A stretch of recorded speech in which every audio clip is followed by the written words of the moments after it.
right, I'm joined now by CBS Elections Director Anthony Salvanto, Democratic strategist Lis Smith, and our political contributor Lynda Tran, who previously served as Tim Kaine's communications director while he was governor. All right, so much to talk about, but before we move on here, I want to just actually play something from Donald Trump, okay, addressing this situation regarding Debbie Wasserman Schultz, and then get your thoughts on it. Let's play it. I just want to say that Debbie Wasserman Schultz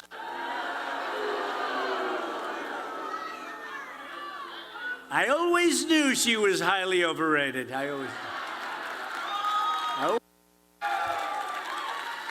Not good.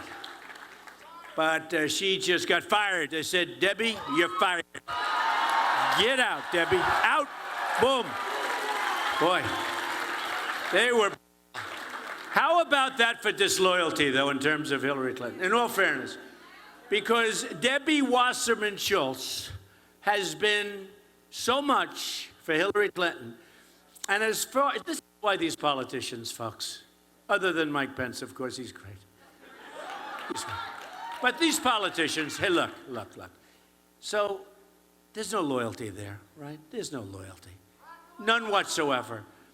It gets a little heat, and they fire her. Get out of here fast. She knew what was going on. Hillary Clinton knew what was going on. All right, Democrats, I'm going to get your reaction here. Liz, let me just ask you. I mean, he said it. They said, you're fired. Plenty of political hay for him to make. Oh, yeah, and you know that he was standing around, looking in the mirror, practicing that line all day. So, look, of course, Donald Trump loves to troll Democrats. It's kind of his shtick, so it was expected that he was going to do that. I don't know that it's going to be that impactful, but you know, it was mildly entertaining. Yeah, but, you know, Lynda, at the same time, he's making the argument here that this is a party that is in disarray. I think at one point he used the phrase total meltdown to describe what was happening here. These are not the optics that the Democratic Party wanted to present on day one of their convention. It's true. It's not the optics that we as a party wanted to present. And the question is, how do we actually move out of this cycle, especially given that Debbie Wasserman Schultz is not going to be doing any of the procedural pieces of the program, and she's not going to be speaking as far as we know. You know, what's really funny is that the real question to me is how many of the people that he actually was talking to even knew who Debbie Wasserman Schultz was. And at the end of the day, most people in this country, most people in the party don't know who the DNC chair is and what they actually do. And so we are going to be able to move beyond it. You know, what the point he was really trying to make was this larger narrative about Hillary Clinton. And the idea of there being a total meltdown is completely in line with his assessment of the world. He thinks all of America is in total meltdown. And so if you're somebody who agrees with that picture or that depiction, you're probably going to be in his camp. And if you're not, if you think that this is a much more optimistic place, if you think that this is a place of opportunity, you probably fall the other way. All right, Anthony, I want to ask you about this new CBS poll that shows Donald Trump and Hillary Clinton are tied nationwide. Trump got a small bump nationally. But what do you make of those numbers, and where does this bump sort of fall within the context of other conventions? It's a small bump. He gets he's a +2 nationally. He gets a +2 bump just within the battleground states themselves that will define and actually decide the election. But look, I think Donald Trump, the data clearly showed, was able to rally his base out of his convention. And I'm sure that Hillary Clinton will want to do the same, because what they told us in the poll is that the conservatives looked at Donald Trump's convention and said they found it made them enthusiastic. They said it made them hopeful. But a lot of independents and a lot of Democrats took the opposite view. And they said, well, that made us scared, actually. So what you get is the conservatives liked what they saw. Okay, you rallied the base. We saw some conservatives move over to him who had been undecided. But it didn't reach beyond that. It didn't reach to that really, really small bunch of swing voters who are out there. And it is a very small number, which also explains why he didn't get much of a bounce and why it wouldn't surprise me if there isn't a big bounce coming out of this one. There just aren't that many voters to persuade. Lynda, on this question of enthusiasm, our CBS polling also shows that Clinton has struggled to excite the party. Earlier this month, only 24% of Democrats said they were excited about having Clinton as the nominee. 43% were merely satisfied. You know, what is the challenge for her now, especially at a time when you do have a bit of drama going into the convention?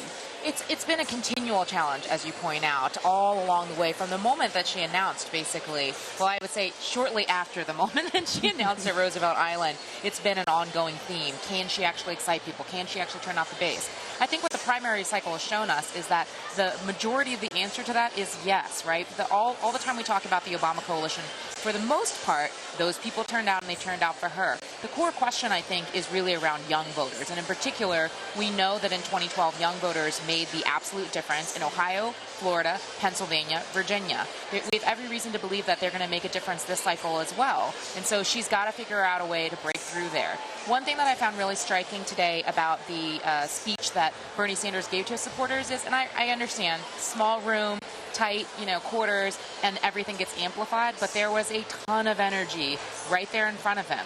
And so one thing I think that she's going to have to do, and I think she plans to do, is deploy people like Bernie Sanders to get people whipped up. Deploy people like Barack Obama, whom we're going to hear from later this week, who do really motivate people so that they help tell the story of what the stakes are and why they've got to make it out to the ballot box this fall. And yet, though, Liz, we saw Bernie Sanders today. In fact, that was the point at which he got booed during his speech when he attempted to tell his delegates to go ahead, that the time had come to elect Hillary Clinton and Tim Kaine. I mean, this was the moment where you could feel that energy in the room change just watching it on TV. It was obvious. Yeah.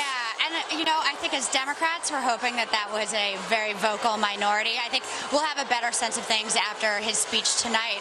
But to Linda's point, Hillary Clinton has always had trouble generating enthusiasm, and throughout the primary season, all the enthusiasm was with Bernie Sanders. So I think what she will have to do is to have people like Bernie Sanders, Barack Obama, help generate the enthusiasm on her behalf. And there are no better people to do that than those two, I think. Anthony, give us some context here. Remind us the core of Bernie Sanders supporters, young people. He talked about different demographics of young people that, he's someone that has been able to pull together people in various communities, a lot of them young people. Remind us of that context. Yeah, it's very frankly, it's a constituency that Hillary Clinton needs to win. It's not just younger voters, but he actually did very well with male voters and men who lived in rural areas throughout the primaries. Now, we should not expect, based on history, Hillary Clinton to win areas of states like that. But can she even make a regular Democratic margin there? Can she even keep it close? She will need some of those voters as well. And he also tapped a lot of economic anxiety throughout the primaries. And most of all, he tapped a kind of voter, and this is more attitudinal than it is demographic, but he tapped a voter who said that the system had to change, that the system was rigged. They responded to that message, and that was a majority.